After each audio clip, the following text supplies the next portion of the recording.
Sábado 20 de novembro, graças a Deus, mais uma vez, estamos terminando esse período dessa semana em que estudamos o livro de Macabeus. E no capítulo de hoje, vamos ver como foi o final da vida de Antíoco IV, que fez tanto mal ao povo de Deus. Ele teve um castigo merecido, porque não se converteu a Deus, não é? Mas antes, quero pedir um favor para você, inscreva-se aí no canal, Sérgio Rebelo, Evangelituber, e aciona o sininho para receber as notificações, dá um curtir e compartilhe nossos vídeos com as pessoas que amam a palavra de Deus, tá bom? Outra coisa, nesse domingo é festa de Cristo Rei, então é o último dia do ano litúrgico, encerra nesse domingo. A partir de segunda-feira inicia o novo ano litúrgico e o tempo do advento. Então nós vamos ter uma série com as leituras da missa até o Natal. São 30 dias rumo ao Natal e eu quero convidar você a iniciar essa caminhada comigo nesse novo ano litúrgico. Fazermos um ano de estudo bíblico com as leituras da missa, a começar dessa segunda-feira até a festa de Cristo Rei do ano que vem. Espero que você queira participar dessa aventura maravilhosa que é conhecer a palavra de Deus. Inscreva-se no nosso canal e nos acompanhe todos os dias. São vídeos de no máximo 15 minutos com as 3 leituras da missa e às vezes 4 leituras, dependendo quando é uma missa solene ou a missa de domingo. Mas vamos então à primeira leitura de hoje. 1 Macabeus, capítulo 6, versículo 1. Morte de Antíoco IV e o advento de Antíoco V. Vê como que a palavra advento significa chegada, vinda. O rei Antíoco estava percorrendo as províncias do Planalto, quando ouviu dizer que havia na Pérsia uma cidade famosa pelas riquezas, pelo ouro e pela prata, chamada Elamaida.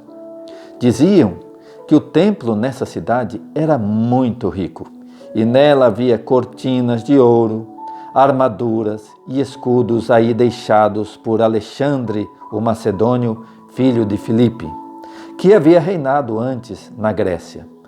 E aí, a ganância, né? Ele quis ir também invadir esse país. Para lá se dirigiu Antíoco e procurou apoderar-se da cidade para saqueá-la.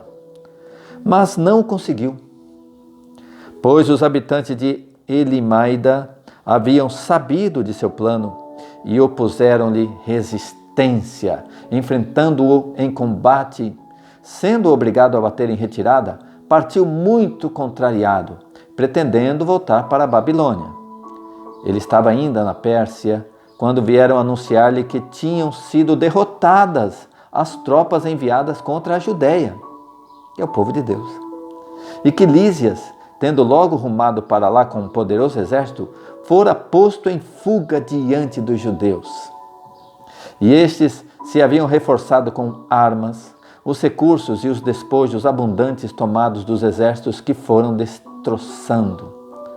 Eles haviam também derrubado a abominação que ele erguera sobre o altar de Jerusalém. E ainda haviam cingido de altas muralhas o seu lugar santo, como outrora, fazendo o mesmo em Betsur, cidade do rei. Ao ouvir tais notícias, Antíoco ficou apavorado e transtornado totalmente, caindo sem forças em seu leito. Adoeceu de tristeza, por não terem sucedido as coisas conforme tinha pensado. Ficou aí por muitos dias, aumentando nele a tristeza, profunda depressão. Cada vez mais, até pensar que ia morrer. É um quadro de depressão. Chamou então todos os amigos e disse: o sono fugiu de meus olhos. Que terrível, ele não conseguia dormir. O sono fugiu de meus olhos, e meu coração se acabrunha de tanta aflição. Vivo dizendo para mim mesmo, a que grau de aflição cheguei e em que medonha tempestade me vejo envolvido. E, no entanto, eu era feliz e estimado quando tinha o poder nas mãos. Agora, me lembro das maldades que cometi em Jerusalém, de onde roubei todos os objetos de ouro e de prata que nela se encontravam, e mandei exterminar os habitantes de Judá sem motivo. Reconheço que é por isso que estas desgraças me atingiram. Agora morro com tanta tristeza numa terra estranha. Palavra do Senhor, graças a Deus.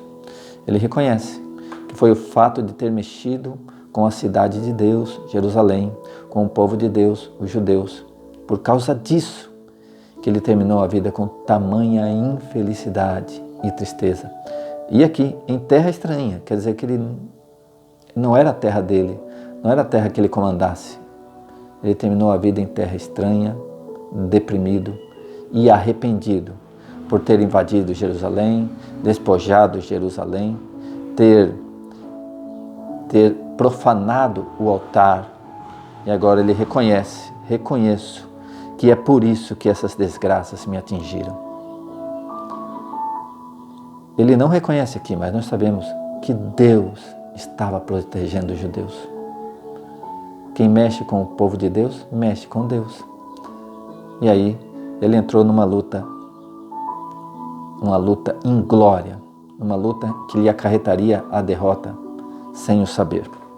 Vamos então ao Salmo de hoje. Salmo 9a. Tem duas numerações, né?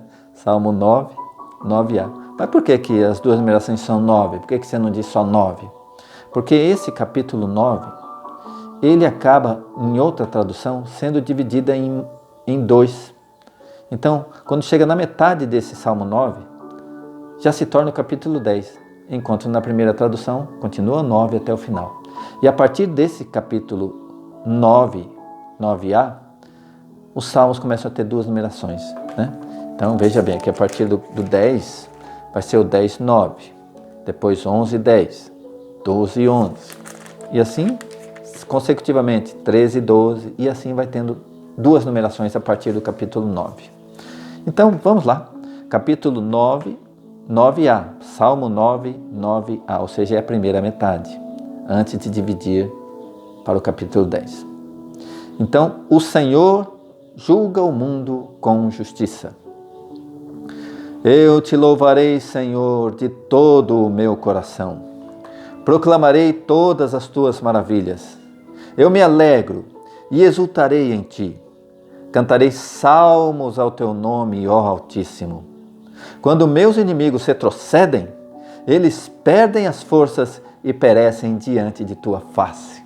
Viu o que aconteceu com o rei na primeira leitura? Sim, retrocedeu, perdeu as forças e pereceu diante da face de Deus. Versículo 6 agora. Repreendeste as nações e fizestes perecer o ímpio. Apagaste o nome deles para sempre e eternamente. Amém. Aleluia. Olha só, hoje nós não lutamos contra homens de carne e sangue.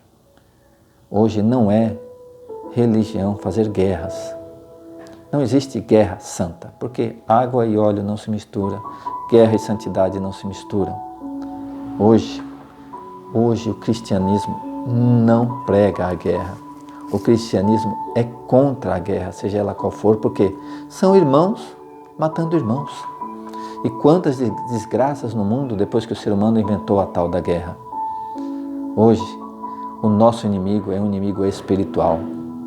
Não é contra homens de carne e sangue, mas contra os principados, as potestades, as forças espirituais do mal. O nosso inimigo chama-se demônio, diabo, o inimigo de Deus e nós.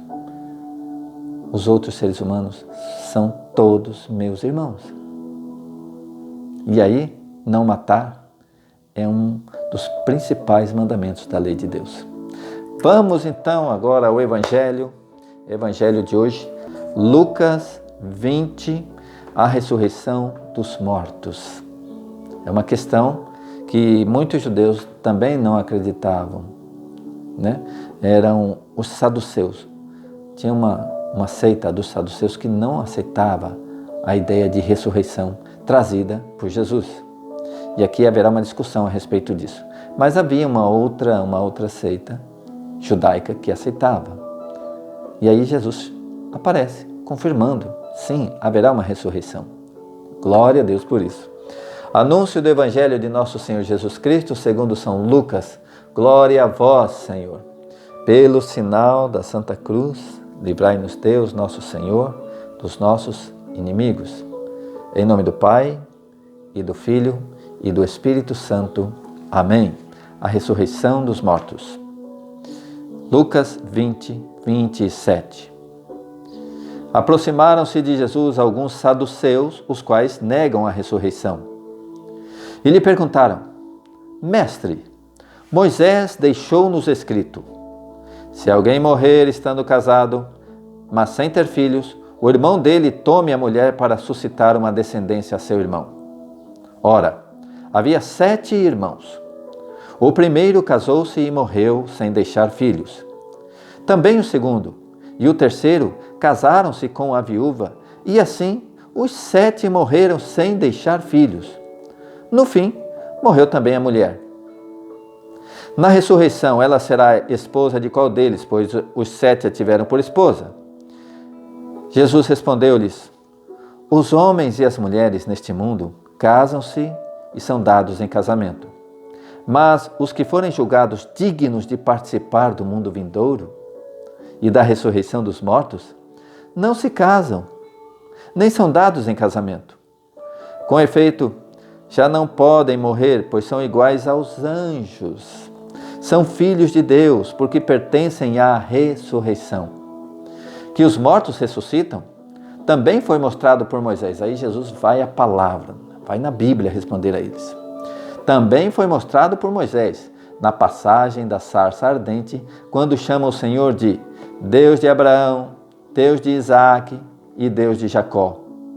Ele é Deus não de mortos, mas de vivos, pois todos vivem para Ele. Alguns dos escribas responderam a Jesus: Mestre, falaste muito bem. E não mais tinham coragem de lhe perguntar coisa alguma. Palavra da salvação. Glória a vós, Senhor. Vê só como existiam escribas de bem, doutores da lei de bem. Eles chegaram a elogiar Jesus. Mestre, falaste bem. Escribas. Então, quando a gente ouve falar mal dos escribas hipócritas, né? Ai de vós, escribas hipócritas, fariseus hipócritas. Jesus não está criticando o fato de serem escribas ou de serem fariseus. Jesus está criticando a hipocrisia, porque haviam muitos e muitos bons escribas, bons fariseus, que não eram hipócritas. Mas a crítica de Jesus, como já foi dito, era aos hipócritas. Bom, Jesus reafirma aqui a realidade da ressurreição, de que haverá um céu, haverá um reino, e mais, de que nós no céu seremos como anjos, louvando e bendizendo o Senhor. Por mais que a gente tente imaginar o céu, acho que a gente não chega nem perto do que será a maravilha, a glória e a alegria de estar no céu.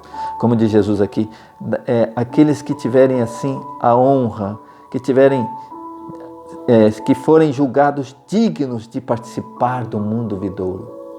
Nós, quando nós formos julgados dignos de participar desse mundo vindouro, esse mundo que está para chegar, que é o céu, nós não fazemos dimensão alguma da felicidade que é, a ponto de Paulo dizer, diante de sofrimentos terríveis que os cristãos sofriam, dizer assim: olha, os sofrimentos dessa vida momentânea não têm proporção alguma com a glória celeste. Não tem nem comparação. E olha que os sofrimentos eram os mais terríveis possíveis. Mas a glória vai superar em muito os sofrimentos que passamos nesse mundo. Irmãos, é para nós desejarmos o céu.